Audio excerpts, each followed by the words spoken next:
kita akan ini lagi membahas tentang pentingnya kita dakwah. An Abdullah bin Umar radhiyallahu anhuma qala ahadha Rasulullah sallallahu alaihi wasallam bimankibi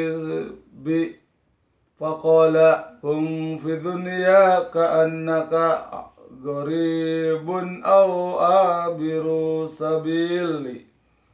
Diriwayatkan dari Ibnu Umar radhiyallahu anhuma, ia menceritakan Rasulullah sallallahu alaihi wasallam memegang kedua pundakku agar aku memperhatikan apa yang akan beliau sabdakan.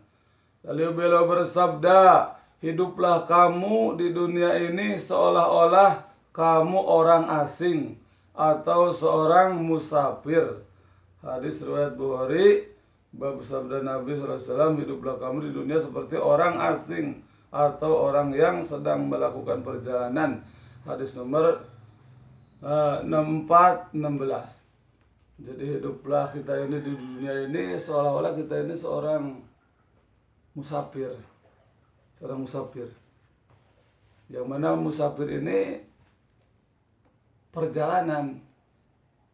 Dan seorang musafir ini, ya namanya musafir, dia di perjalanan ya tidak ada rumah, tidak ada apa, hanya saja untuk berteduh saja. Seorang musafir, maka hiduplah kamu di dunia seperti seorang musafir atau seorang yang sedang melakukan perjalanan.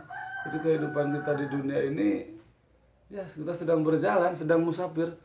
Musafir kemana kita, arah kita yaitu ke akhirat. Dan sadarlah itu hadirin yang mulia, ya kita ini sedang berjalan menuju akhirat. Di dunia ini sedang berjalan menuju akhirat. Dan bagi orang-orang yang tidak tahu, ya dia akan sewenang-wenang, tidak akan merasa bahwa dirinya itu sedang musafir. Itu bagi orang yang tidak tahu. Tapi kalau bagi orang-orang yang tahu, orang-orang yang ngaji, ya orang-orang yang berilmu, dia akan tahu. Sehingga apa? Sehingga kehidupan di dunia ini ya tidak sewenang-wenang. Kita sebagaimana layaknya seorang musafir saja, sebagaimana layaknya orang-orang yang sedang perjalanan. Jadi kita secukupnya, tidak terlalu menimbun harta, karena kita berjalan. Untuk apa kita mengumpulkan dunia? Sedang berjalan, kita akan ditinggalkan. Apa yang kita taruh di dunia akan ditinggalkan karena kita sedang berjalan, sedang perjalanan. Itulah daripada hadis yang tadi. Dan kita akan baca dua hadis lagi, dua hadis.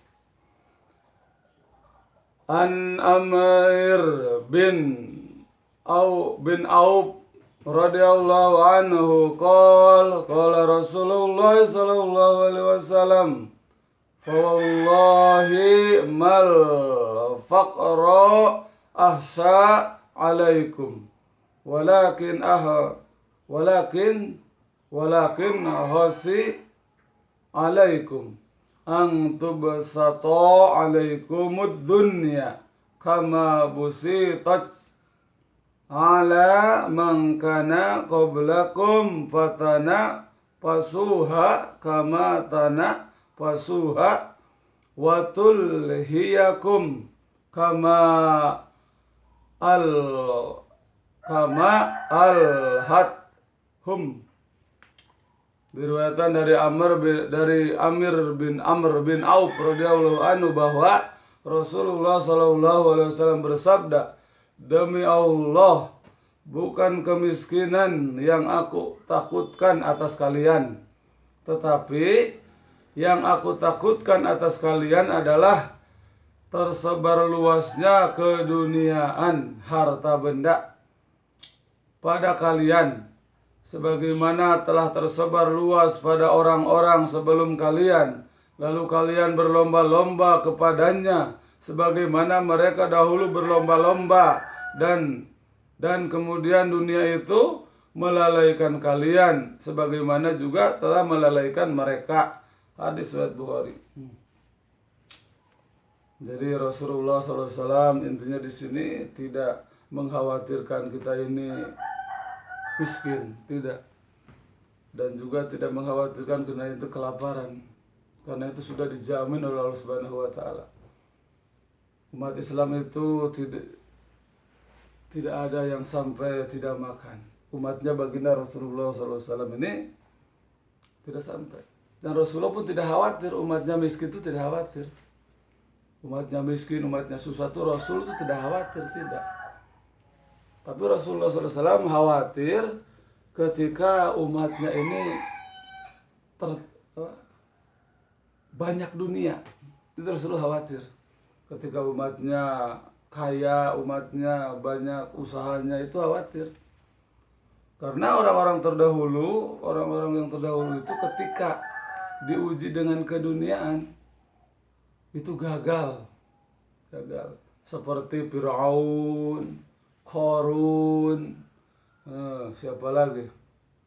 Fir'aun, Qarun, Salabah, siapa lagi? Banyak. Orang-orang dahulu itu ketika dia diuji dengan berlimpah luasnya dunia, diuji dengan jabatan, diuji dengan harta, dia gagal. Qarun tuh orang yang taat kepada Allah Subhanahu wa taala, tapi ketika kaya dia menjadi melawan kepada Allah, melawan kepada Nabi Musa, melawan itu Qarun. Ketika susah dia taat beribadah, tapi ketika kaya dia sukses, dia melawan. Ya. Itu bukti daripada orang-orang dahulu. Orang-orang yang diuji dengan keduniaan.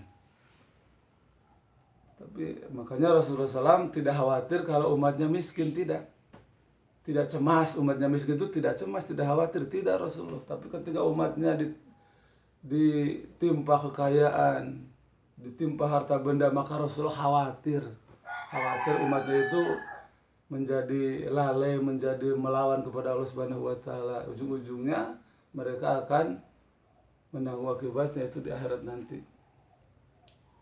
Lalu dengan hadis ini mudah-mudahan kita menjadi tiba, menjadi contoh, menjadi pengetahuan sehingga kita ini akan hidup di dunia ini akan hati-hati. Oh ternyata Rasulullah tidak khawatir dengan miskin, tapi Rasulullah khawatir dengan kaya. Dan satu hadis lagi nih. An Sahal bin Sa'id radhiyallahu anhu qala Rasulullah sallallahu alaihi wasallam law kanat ad-dunya ta'dilu indallahi janaha ba'udatin ma saqa kafiran minha saryatam. Diriwayatkan dari Bahal bin Sa'ad radhiyallahu anhu bahwa Rasulullah sallallahu alaihi wasallam bersabda, seandainya dunia ini bernilai di sisi Allah sebesar sayap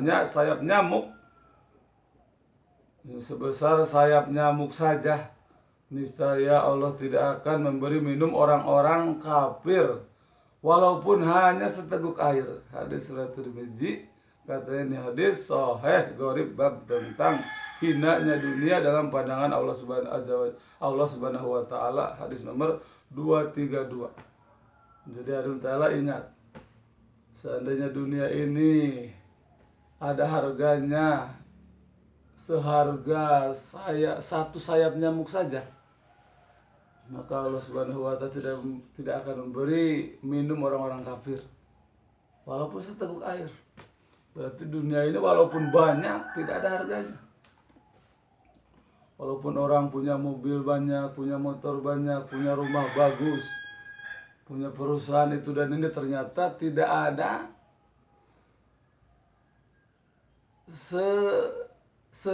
seharga satu sayap nyamuk saja, tidak ada. Itu dunia. Maka kita jangan tertipu dengan dunia. Ya. Dunia hanya tempat keperluan saja. Kebutuhan kita dunia itu hanya kebutuhan saja, bukan maksud dan tujuan. Karena dunia itu nilainya sedikit dalam pandangan Allah Subhanahu wa taala. Satu subhanallah itu lebih baik daripada dunia beserta isinya. Ya. Satu subhanallah. Lalu bagaimana dengan 2 subhanallah? Bagaimana dengan 3 subhanallah? Bagaimana dengan 100 subhanallah? Maka dunia itu nilainya 0, tidak ada nilainya. apabila dibandingkan dengan amalan-amalan akhirat yang akan